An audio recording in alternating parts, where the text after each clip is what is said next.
بسم اللہ الرحمن الرحیم۔ میرے پیارے عزیز بھائیوں، آج میں آپ حضرات کو عمر بن عبدالعزیز رحمۃ اللہ تعالی علیہ اور عبداللہ بن مبارک رحمۃ اللہ تعالی علیہ، ان دونوں حضرات کی زبان مبارک سے امیر معاویہ رضی اللہ تعالی عنہ کی شان اور فضیلت سنانا چاہتا ہوں۔ توجہ فرمائیں، عمر بن عبدالعزیز کی شان پر تو پوری امت کا اتفاق ہے، وہ بہت نیک تھے، رحم دل تھے۔ بعض تو عمر بن عبدالعزیز کو خلیفہ راشد مانتے ہیں۔ عمر بن عبدالعزیز کے پورے دور میں کبھی کسی کو کوڑوں سے نہیں مارا گیا۔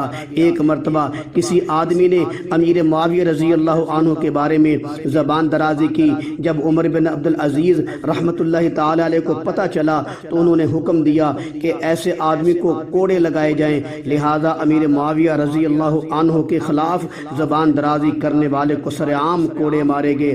آگے اور بات سنیے، عبداللہ بن مبارک کا زمانہ دیکھیں۔ عبداللہ بن مبارک سے کسی نے پوچھا، بتائیں عمر بن عبدالعزیز رحمۃ اللہ تعالی علیہ اور حضرت امیر معاویہ رضی اللہ تعالی عنہ میں سے کون افضل ہے؟